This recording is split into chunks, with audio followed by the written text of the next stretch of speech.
हर एक सेक्टर में उन्हें रोजगार के अवसर प्राप्त हुए हैं। तो ये कहना कि उत्तर प्रदेश कभी इसको अचीव नहीं कर पाएगा, आपकी दुर्भावना हो सकती है, लेकिन सरकार की सद्भावना है कि उत्तर प्रदेश 5 वर्ष में इस टारगेट को अचीव करेगा।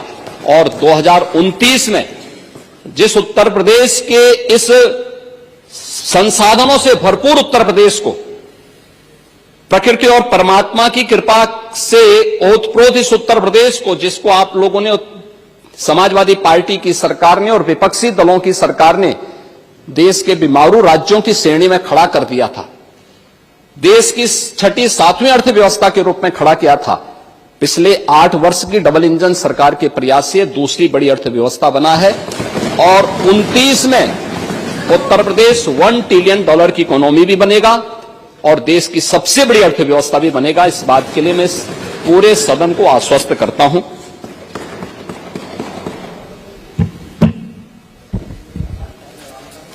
आ गया पूरी जवाब। अगर अनुमति हो तो नेता सदन से मैं अनुपूरक पूछना चाहूंगी। अनुपूरक नहीं पूछे, कोई रिक्वेस्ट कर 1 ट्रिलियन इकोनॉमी का दावा कर रहे हैं और साथ ही साथ जो आपने आंकड़े दिए सिर्फ और सिर्फ विभागों के नाम रहे।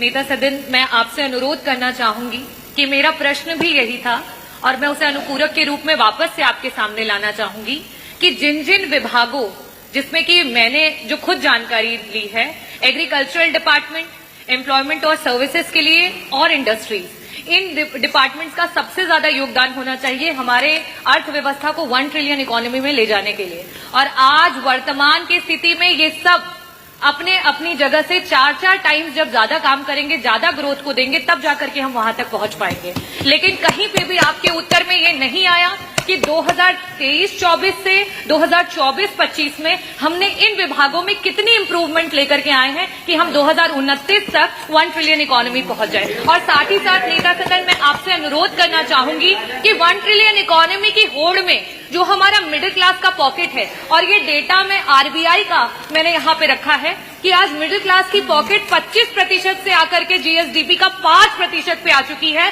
उन परिवारों के लिए सरकार अपने ग्रोथ रेट में कैसे काम कर रही है, उस मिडिल क्लास को इसमें कैसे बचाएगी? बस ये 2 प्रश्न हैं, मैं अनुरोध करूंगी कि आप जवाब दें।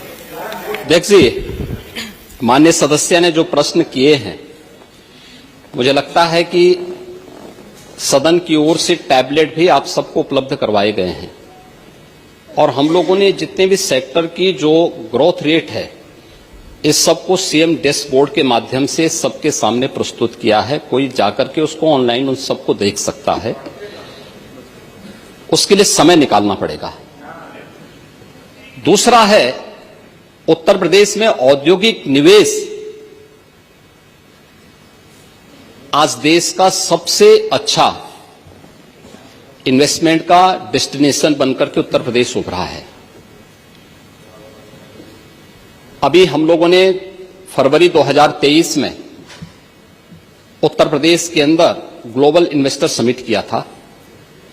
40 लाख करोड़ रुपए के निवेश के प्रस्ताव प्राप्त हुए थे, जिनमें से 15 लाख करोड़ रुपए के निवेश के प्रस्ताव को ग्राउंड ब्रेकिंग भी किया जा चुका है और जिनमें से बहुत सारे उद्योगों ने अपना प्रोडक्शन भी प्रारंभ किया है। ये 15 लाख का मतलब 60 लाख नौजवानों को सीधे सीधे नौकरी की गारंटी। ये पहली सरकार है जिसने 7.5 लाख से अधिक नौजवानों को सरकारी नौकरी भी दी है। एमएसएमई सेक्टर, जिसमें रोजगार सर्वाधिक प्राप्त होता है, देश के अंदर उत्तर प्रदेश सबसे अधिक एमएसएमई यूनिट रखने वाला राज्य था, लेकिन इस सेक्टर को पिछली सरकारों की उपेक्षा के कारण, केवल हमने नहीं पैदा किया था, यह वह सेक्टर था जिस सेक्टर में उत्तर प्रदेश में अनंत संभावनाएं थी और वर्षों से, सैकड़ों वर्षों से विरासत के साथ हमें प्राप्त हुआ था, लेकिन उपेक्षा के कारण यह सेक्टर दम तोड़ चुका था। हम लोगों ने 1 डिस्ट्रिक्ट 1 प्रोडक्ट के माध्यम से इसको फिर से आगे बढ़ाया। आज परिणाम है, इसका एक उदाहरण आपके सामने है। कोविड कालखंड के दौरान जब 40 लाख कामगार और श्रमिक उत्तर प्रदेश में वापस आया था, हम लोगों ने इन सभी लोगों को स्किल मैपिंग करके उनको उन्हीं सेक्टर में, उन्हीं जनपदों में अधिक से अधिक लोगों को समायोजित करने का काम किया था और अधिकतर लोगों को उसी जगह पर नौकरी और रोजगार भी प्राप्त हुआ था।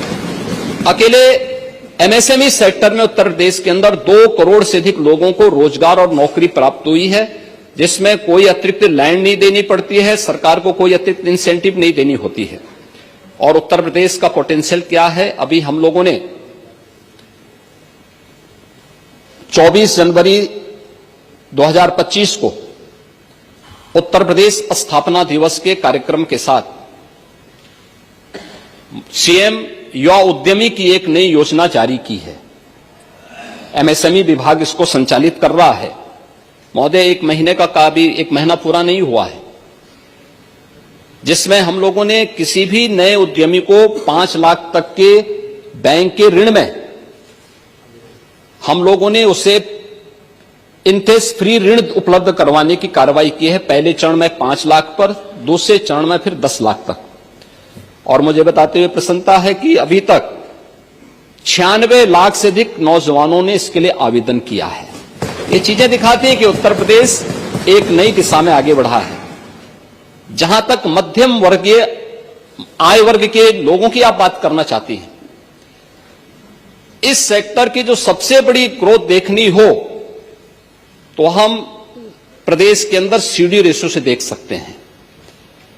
ये वही प्रदेश है जहां पे सीडी रेशियो 44% था, आज ये 60% क्रॉस कर चुका है। ये चीजें दिखाती हैं कि उत्तर प्रदेश का पैसा जो उत्तर प्रदेश के अंदर ही लग रहा है और उत्तर प्रदेश के विकास में और उत्तर प्रदेश के अंदर यह रिजर्व बैंक की ही रिपोर्ट है कि पिछले 5 वर्षीय योजना के अंदर उत्तर प्रदेश देश का पहला राज्य है जिसने बैंकों से सर्वाधिक लेन देन किया है। जनधन अकाउंट उसके उदाहरण हैं कि जिन लोगों के पास पहले बैंक में अकाउंट नहीं हुआ करता था, आज उनके अकाउंट में लाखों करोड़ रुपया उन बैंकों में जमा है। इस बात का उदाहरण है कि व्यक्ति की क्रय करने की सामर्थ्य भी और जमा करने की सामर्थ्य भी बढ़ी है। यह प्रधानमंत्री मोदी जी के विजन के कारण संभव हो पाया है। एग्रीकल्चर के सेक्टर में ही आप जानना चाहेंगे, ये वही प्रदेश है 17 के पहले यहां किसान आत्महत्या करता था। आज उत्तर प्रदेश का किसान आत्महत्या नहीं कर रहा है। आज उसकी उपज का लागत का 1.5 गुना दाम एमएसपी के माध्यम से प्राप्त हो रहा है। गन्ना किसानों को 1 सप्ताह से 10 दिन के अंदर गन्ना मूल्य का भुगतान हो रहा है। हर एक सेक्टर में एक नया परिवर्तन देखने को मिल रहा है। और उत्तर प्रदेश की उपज अब उत्तर प्रदेश में नहीं, उत्तर प्रदेश फिर से सर्वाधिक गन्ना उत्पादन वाले राज्यों में शामिल हो चुका है, सर्वाधिक चीनी उत्पादन करने वाला राज्यों में शामिल हो चुका है, सर्वाधिक इथेनॉल उत्पादन करने वाले राज्यों में उत्तर प्रदेश की प्रथम स्थान पर उत्तर प्रदेश है। और फूड बास्केट के रूप में उत्तर प्रदेश ने फिर से अपना स्थान बनाया है। एग्रीकल्चरल ग्रोथ को भी आगे प्रदर्शित करता है। हर एक सेक्टर में ये विकास, इन्हीं सबको ध्यान में रखते हुए इन सबकी समीक्षा की जाती है। उसके अनुरूप सरकार अपनी नीतियों को आगे बढ़ाती है। उन्हें जहां आवश्यकता पड़ती है उसके अनुरूप उन्हें टेक्नोलॉजी